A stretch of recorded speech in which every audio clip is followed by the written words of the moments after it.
I really want to talk to you from the heart on this episode because there's a season every purpose-driven builder goes through, and almost no one chooses this season on purpose.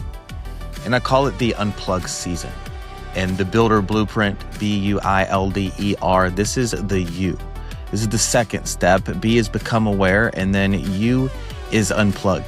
And the unplugged season is the moment when God starts pulling you away from what you thought you needed to keep moving. It doesn't look like momentum. It doesn't look like success. It doesn't even sometimes look like wisdom.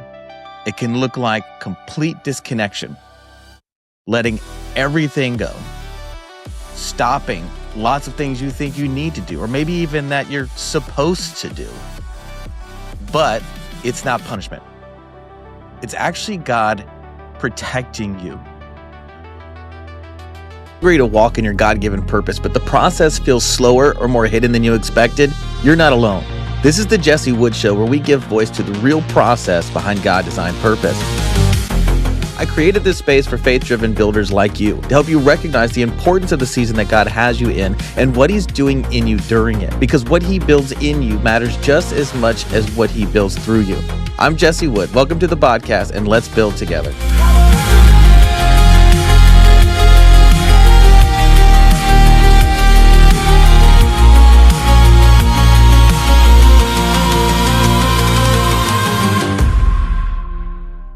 The moment in my life where I was in a massive unplugged season came from small plugs getting unplugged first, until I was still at such a place where when God was like, okay, we need to move from this season to another season, I had to unplug from literally everything so that God could position me correctly. And the purpose of the unplugged season is God has to cut the noise and the activity and everything you're doing, all the voices in your own head, in that society is telling you, that friends and family, the responsibilities are yelling at you. God has to cut all of that noise so that you can finally really hear His voice. Now, the way I really like to think about this is if you were in a boat and you're traveling and you're making progress and you decide to take a moment, take a break and enjoy the scenery, what do? You put down an anchor, and that anchor, it's limiting your ability to make more progress. But in that moment, you're thankful for the anchor, because the goal now is to enjoy and to rest and to take it in, to look back at the progress and look forward to new horizons while you're enjoying the moment. You're connecting with those around you. You're sitting with yourself. How have I been feeling in this journey? Maybe you're refueling. But then for God to get you to a new destination, what do we have to do? We have to take that anchor up again.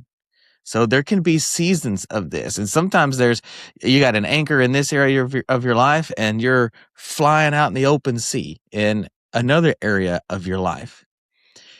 But the real goal of this season is there's a couple goals here, okay? You're going to go after alignment with God, but you also want peace in what you're doing and what you have currently been just running and gunning, assuming you got to do. Maybe it just got handed to you. Like I got divorced and now I'm working 3 jobs. And it just handed to me, just trying to survive, just scrambling in the moment, trying to figure stuff out. And then a year later, okay, what really are we doing?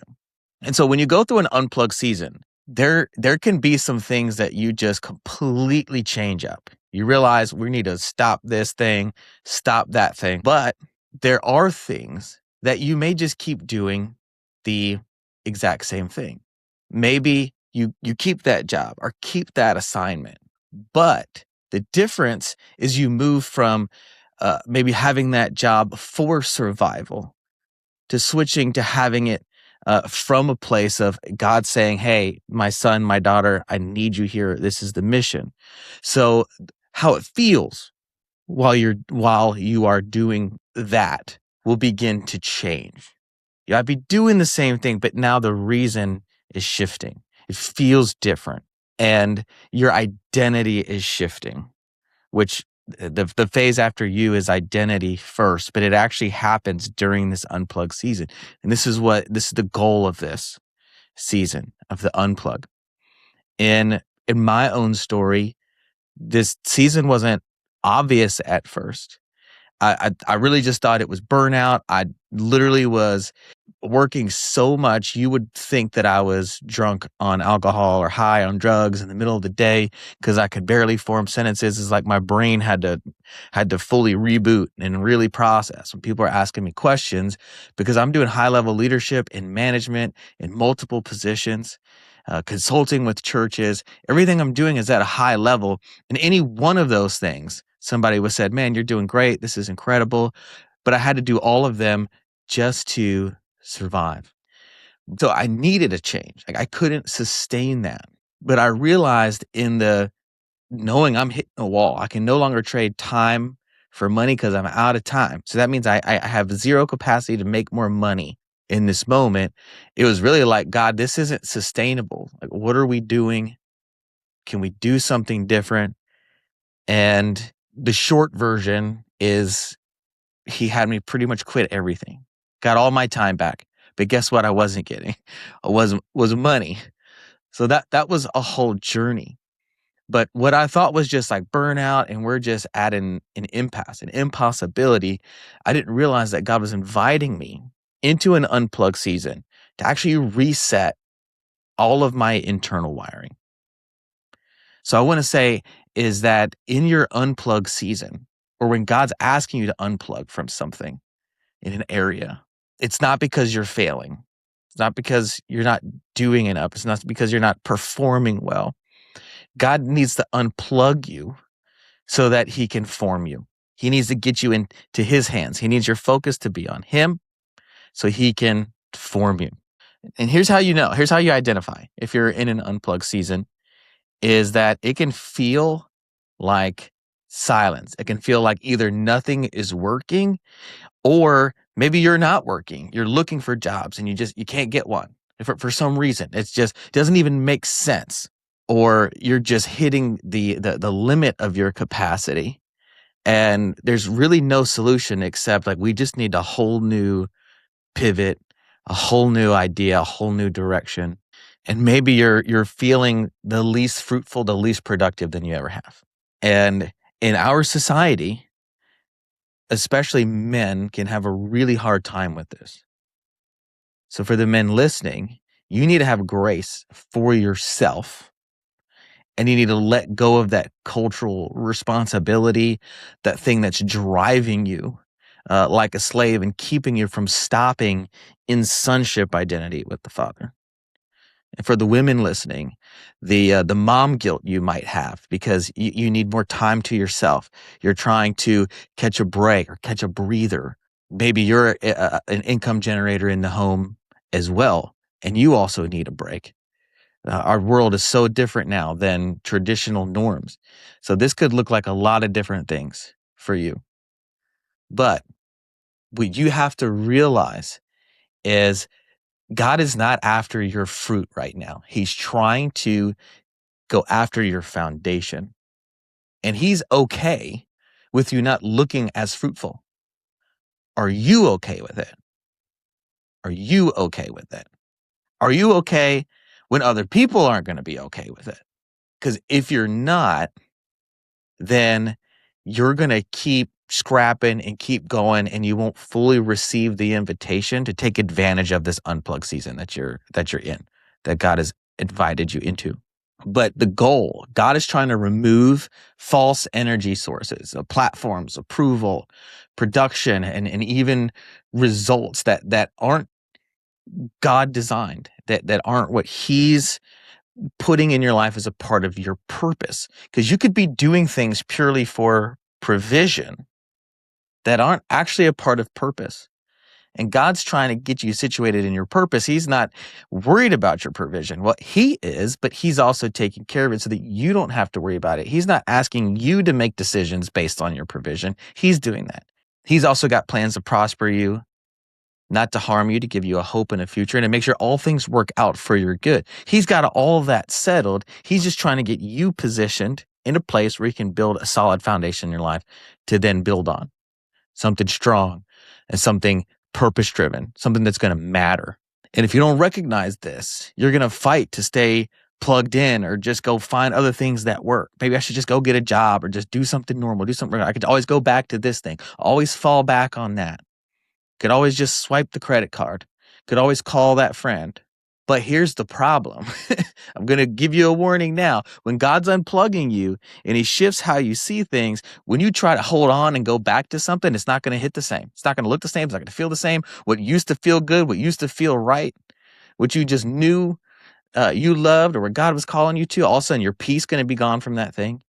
You're going to see it different. You're going to feel like a stranger in your own home, in your old job, in your old church, that old ministry. God's going to shift you. He's trying to make you uncomfortable. He's trying to get your attention so you can unplug and go hang out with him. And it's not necessarily because of burnout or you've just been there too long and it's dull and boring. This is God trying to pull you into a next phase of alignment. And he wants you to sit and unplug so you can root deep in a new place at a new level. Why is God really doing this? Because you're praying and you're asking for purpose. You're praying and you're asking for provision. You're praying and you're asking for legacy. What you're praying and asking for, God knows the desires of your heart, and he more than anybody wants to get those desires out of your heart and put them into your hands. But you're out here running around scrapping, trying to make some stuff happen, crossing your fingers, hoping something checks off a box that's going to fulfill you. And so God, bless him, he's trying to protect you, and he's not going to bless a blueprint you created that he didn't design. He loves you. But if you're asking him, hey, God, bless this thing. Can you just make this thing work? Wave a magical wand of miracles. I've been tithing and I've been volunteering. Please show up. Because he loves you and because you've done amazing things for him, he's going to make sure you don't go farther in the wrong direction. It's not a matter of just like, am I sinning or am I holy? It's, am I not walking into the further maturity and purpose that God's called me to go into? And just as much as God will keep you from walking off a cliff of sin, he'll also keep you from building something that's not from him. Look at the Tower of Babel. It was not from him. They were building incredibly, and God's like, not on my watch, because I love you. God will not bless a blueprint that he didn't design. And the unplugged season is where he shows you what's not his. And he's saying, hey, this part, not me. You did that add-on. That's not from me. That add-on, that's not from me either. But actually, I wanted to do this. I wanted to put a pool in the backyard and do this thing. And you weren't even dreaming, or you didn't think it was in the budget for your building, if you can go along with my analogy here. So he wants to get the blueprint right. And there may be things that stay. Maybe we just see it different and you realize the importance of it different. And he shifts your identity different in it. Because if your identity is too connected to the outcome, he'll pause you to protect you from it. If your identity is too connected to the outcome, he'll pause to protect you from it. Because then it'll be about you. It'll be about trying to find safety. It'll be about being independent and self-reliant instead of partnership with him and being in the position of a much-loved royal kid. And sometimes we think we're chasing purpose, but we're actually addicted to validation. We're actually trying to make sure that we aren't struggling. We're going after our own provision. We're being our own God in this thing. And we got to make sure, God wants to make sure, he wants to purify your intentions and your reasons so then he can build on top of that. Unplugging isn't rejection. You should welcome it with open arms because it is redirection. If you're in that boat, you pull up anchor and you start heading down the open water, what's better? That you're flying 60 miles an hour, making progress in the wrong direction, or that you never moved from where you last were? What's better? That you never moved. So God has got to get you in the place of not moving. Like, stop. Let's reel it in. Reel it all the way in so we can get the right direction before we head off on this thing. I'll show you where this is in scripture. Moses unplugged in the wilderness long before he led anything. 40 years on the backside of a mountain. When he saw a burning bush, this man was 80 years old, just tending sheep. So if you're feeling like, God, I don't feel fulfilled, like, what are we doing? Why am I here? Am I really going to live out a purpose? And maybe you feel like you've lived more than half your life. Can I encourage you? God's got you in this season, not because he wants to keep you there. He's trying to get you right, the foundation in you right. So when he lights that bush on fire in front of you and says, now this is what I want you to do, you will have full faith in who God is, the one who's calling you to go make it happen. And even Moses was like, I can't do that. I stutter. I need help. And God's like, really? So you see what's going on here. And even later in the wilderness, when the people were crying out for water, God tells Moses, hey, go hit this rock. Water comes out. Amazing. Like, we should be trusting God at this point, okay? Figuring some things out. He's done some things already in their life. Then same problem happens again, and God tells Moses, now I want you to go speak to the rock. God's trying to upgrade Moses' faith, upgrade his trust in what God's trying to do through him, maximize efficiency. It's actually pretty incredible.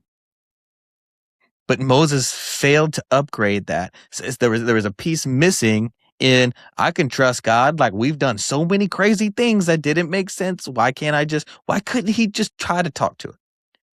Instead, he hits it. Nothing happens.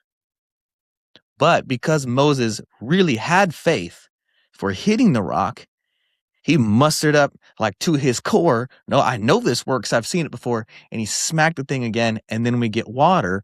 But God said, that's not a strong foundation. I can't build on you. I cannot give you passage into the promised land. So I hope you're connecting this, okay? I want you to get into your promised land. God wants you to get into your promised land, but he needs the wilderness to build such an unshakable trust so that no matter what he tells you to do, how crazy it is, you'll do it. And it's just going to get crazier, but because he's trying to take more of the load and have you lead more of an example of his heart for other people so you can lead them into their promised land. Because you getting into your promised land is not about you. It is, but it's not solely about you. It's about the people that God needs you to also lead. The Bible says that people overcome by the word of the Lamb, but the blood of the Lamb, the word of their testimony, and not loving their lives unto death. Jesus, blood of the Lamb, done. Word of the testimony, he's trying to build that in you. Not loving their lives unto death, he's asking you for that sacrifice as well. Hey, whatever I say, will you do it no matter what? That's what he's saying. And most of us won't die from persecution, will die from old age or whatever. But when God's saying not living your life off to unto death, he's also asking about your reputation. Hey, are you okay if your reputation dies? Are you okay if people's opinion of you dies? Are you okay with the success that you built under your own name dies? Like Jesus told the young ruler, hey, go sell everything. He was trying to figure out that one thing that he wouldn't let die. Will you let that thing die so we can go do something together? Not out of punishment, but for purpose. We also had David. The moment he's anointed, which is crazy he even got there anyway, he was sent right back to the field. Completely unplugged from the spotlight. Like, amazing moment happens. The prophet comes, anoints him, the runt, the underdog, and then as you were, so you may have visions. God may have said stuff. You may have had supernatural encounters, and God's like, cool story, bro. I need you to unplug though, so I could build a great foundation in you that's going to be unshakable when you actually step into that kingship. Even Jesus was unplugged. You can argue with me about everybody else, but I think we can all agree that Jesus is definitely the model. Okay. He unplugged 40 days in the wilderness before any public ministry. That was like the gatekeep to public ministry. This is a necessary part of the process, unplugging. God always forms in the quiet before he trusts people in the open. So how you need to respond in the unplugged season. Number one is don't try to force momentum. Instead, pay attention to pruning. You have to shift your idea of what success and progress looks like, because it's not going to be external. It's going to be all internal. How your mindset shifts, how you respond differently to there being less money in your bank account than you desire, or when people tell you that you don't hear from God, you're not smart, how you respond differently, how much more your identity is laid in and is unmovable. Now we know the foundation's getting stronger, and that's the purpose of this season. When David and the mighty men went into the cave of Adullam, we don't know how long they were in there. But we know that when they came out, they were so unshakable and immovable that just one of those guys could stare down a group of 1,000 enemies. And just with a cold, hard stare and a sword, those 1,000 enemies were like, no, I'm good. I'm not messing with that one. He looks too crazy. What about you guys? No. Nope, not us. 1,000 verse 1. Imagine the level of unplugging, of pure identity formation, and such a rock of identity you need to have in your life to play chicken with 1,000 formidable foes. Makes all the reasons why you should run, why you should go hide, that victory is not possible, but you'd stare all of that in the face. And you have such a resolution and fire in your crazy eyeballs that all of that force of the enemy and opposition and things that could go wrong says, nah, we're getting out of his way. We're getting out of her way. This is what God's trying to get you to. And then you get into a community of people like that. The mighty men too could send 10,000. So now just me and you together with our crazy eyes together, 10,000 legitimate reasons why we should quit. I'll go flying out the window and get out of our way. And that's just the two of us.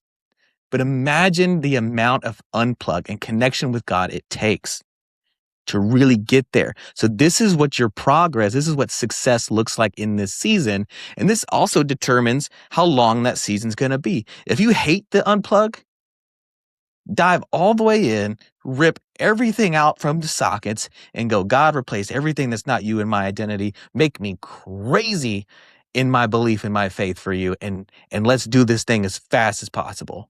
Make me unmovable, unshakable.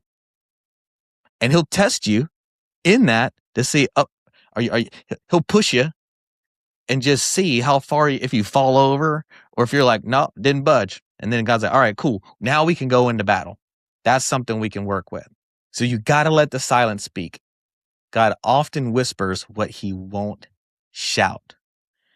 Write down what comes to the surface, where your head is at, what thoughts are coming up. That's often where the real healing begins. Remember, your job in the unplug season is not to produce, it's to listen, it's to release, and to realign. The unplug season is one of the kindest things God can give you, even if it doesn't feel like it. And I want to tell you, no matter how old you are or young you are, just like Moses, 80 years old, when he saw the burning bush, you're not late. You're not lost. You're just being rooted. You're learning to live from God's presence, not for people's applause or for provision. That's the kind of foundation God can build something meaningful on. If you've been tuning into the Jesse Wood Show, I'm Jesse Wood. Let's build together.